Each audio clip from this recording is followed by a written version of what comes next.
What's up, everyone? Welcome back to the channel. So, back to KPA basketball. I was watching the KPA versus ASporting game. This game was part of the Africa Women's Cup that took part last year, the quarterfinals, and KPA just lost to ASporting. At the time, I watched this game live, and I just left my analysis at the time, but I didn't go in depth. But I feel like this is one of those games that I needed to look at, especially considering the fact that KP won the championship and they are going to head to Zone 5, and most likely, they're going to face up on competition that's going to look like this. So, without further ado, let's just get into it. So, I was looking at this game and it was quite puzzling.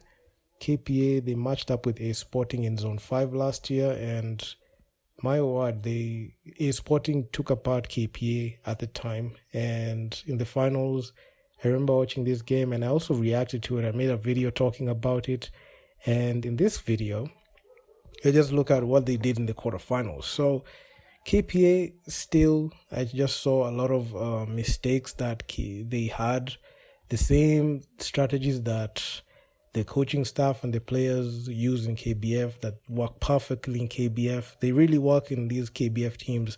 Honestly, if you ask me, I don't think the Kenya Basketball Federation Women's Division provides any sort of good competition for KPA. Okay, you saw ZTech come alive, and they made the finals. Okay, they're en route to go to Zone 5, but I don't think they even posed even a little bit of a threat, especially after the Kitawaramba comments. So, Kitawaramba comments, they were just actually funny at the time. I remember I was covering it and I was just laughing because I knew KPA were not going to lose. And one thing that is interesting, I must say, is this 2022-2023 season for the KBF league plus the playoffs, the Kenya Ports Authority Dockers women's team, they went unbeaten. They never lost a single game. And looking at the way they played, they looked very dominant, especially within our borders. But one thing that I was surprised at was any time that KPA went outside, especially when you look at the Zone 5. Zone 5 is actually pretty fresh in our minds, so not that fresh, but it's after like the season last year where they beat Equity. So they were unbeaten, and they lost in the Zone 5 finals against ASporting, which we're going to react to this game where they matched up in the quarterfinals. But when they went to the Africa Women's Cup, they matched up with a lot of teams in there. They won 3 games out of 7 games, so they lost 4 games. They actually started the competition losing 2 straight. They won 2 straight. Then they lost the quarterfinals against ASporting. They went ahead to win the next game. I believe it was with APR. Then they lost their last game. So having a record of 3-4. So despite the fact that they lost, they continued their unbeaten streak. And they continued with it. And unfortunately, I feel like they're just going to carry on the way they have been playing. And I don't think they're going to make any changes because the roster is still the same. So the main point, sometimes viewer, you can ask me, where am I getting at? The thing is, I'm getting at to this point. The main reason why I'm bringing the fact that they went unbeaten and they went 3-4 is the fact that time and time again, when KPA, the organization, the more the men and women's side, I want to focus on the women's side because this is the women's side video, they are not able to form a formidable team or even be a formidable force outside Kenya's borders. And this has been one thing that has been evident statistically. We've got the videos, we've got the statistics to back it up. And looking at how even they performed in this game against the ASporting, you could see field goal percentage wise, they shot almost the same. But one thing that was clear was the 3-point shot was not there. We had like the players, their recent acquisitions, a player like Jimmy Manite, she scored 0 points. She was atrocious for like 3 straight games that I've seen. And looking at the way the team is set up, only one player only scored 31 points. The others couldn't even crack more than 10 points aside from Medina, who's not even on the team. So this over-reliance of one player and expecting that one player to do everything and leaving the other team to be passive and let only one player play and let it be a 5-on-1 affair. So it's actually one thing that is going to set them back, especially even after winning this championship. The funny thing that I ask myself is, why is it that when they play inside Nyayo, when they play in Kenya, they really play well. They really play like a unit, and they really know how to do it.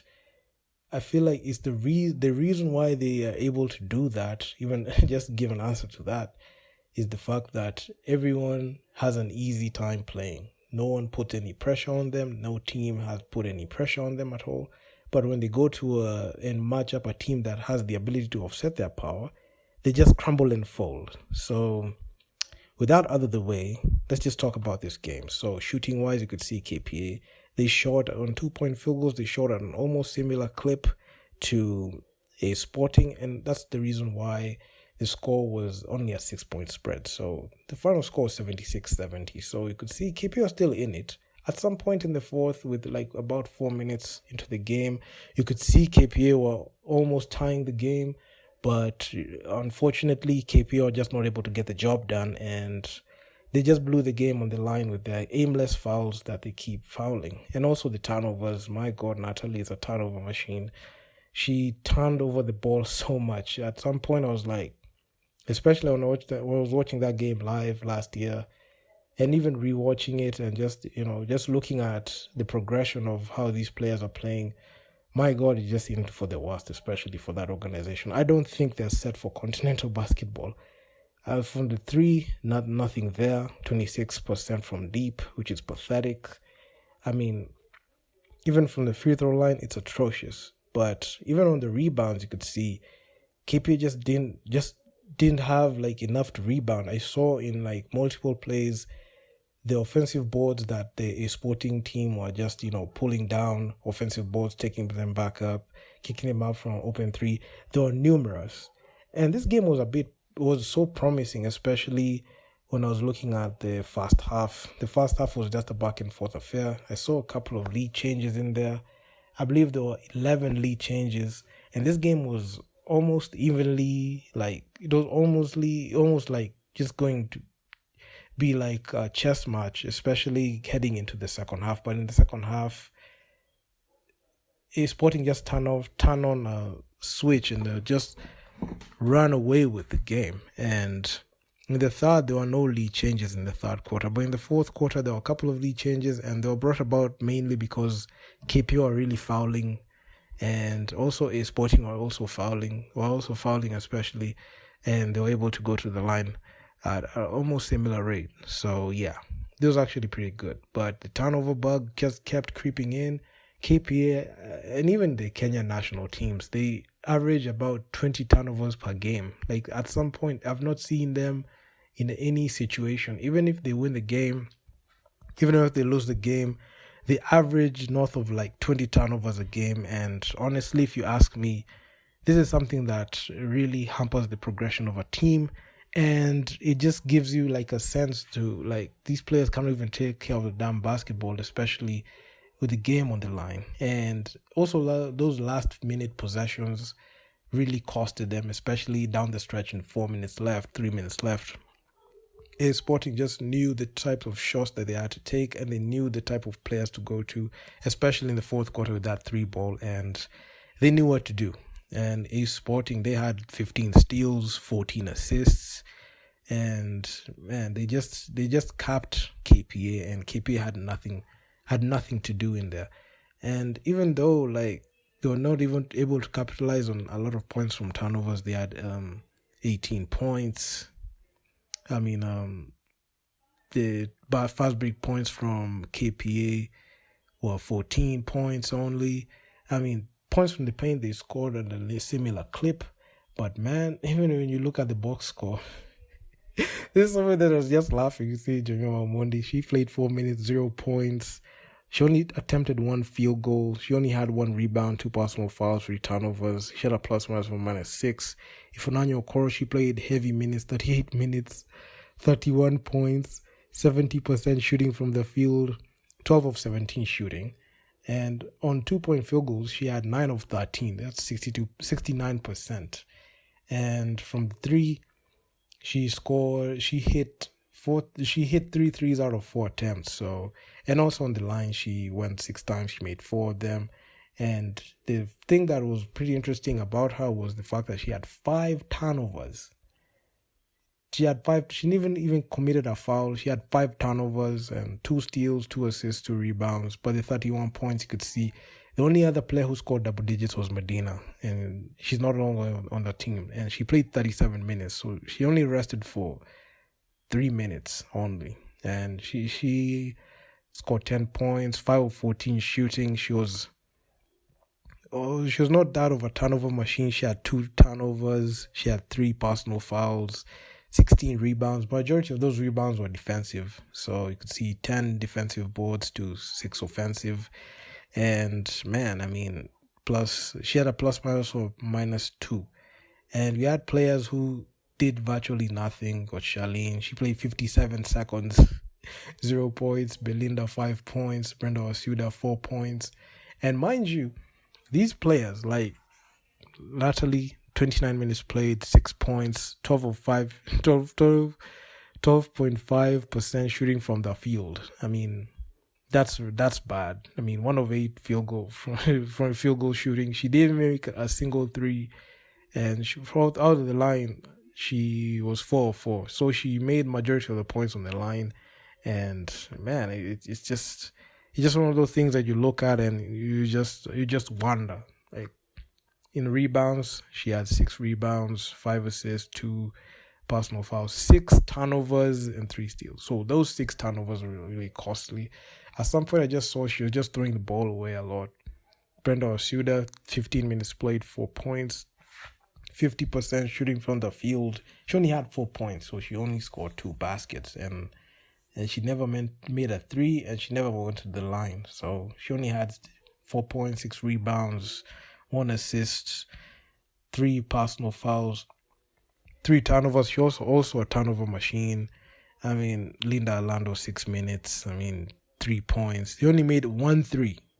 Only 1 3 that impacted the game. 1 rebound, 1 personal foul, 1 turnover. Yeah. I mean, and it's just like that. And Selena, 18 minutes played, 1 point. And it was only from the line. And I believe it's late in the game. So she did virtually nothing in there. Plus was from -17. And yeah, that's just a sad state of affairs. And honestly, if you ask me, they have not changed the way they have been playing, and I don't think they have changed anything. They're just going to roll out the same. They still have the same coach in there who succeeded in winning the double with KPA. But when it comes to continental ball, I mean, KPA are just not there. They're actually the teams that other teams look forward to because they know that's an easy win against. KPA, when they match up against, teams that are of their caliber, they kind of like capitulate. They kind of like, put their tail back. They're not able to like do anything significant in those games. And if you look at the stat sheet, it just tells you everything that you need to know. I mean, there are players there that honestly shouldn't be playing at all. I mean, look. I mean, why is it that you're playing heavy minutes and the only production that you have is 1 point? You're not even assisting in rebounds. No rebounds, no assists, no steal, nothing. I know some players are supposed to score the basketball, or not even. I know some players are not even supposed to score the basketball. I mean, the offense can run through one person, but defensively, how is it that you're playing heavy minutes yet you're not even defending the ball? You're not even being an assist person. You're not being a person who can crash the balls. You're doing nothing, virtually nothing here. Then you expect to win the basketball game.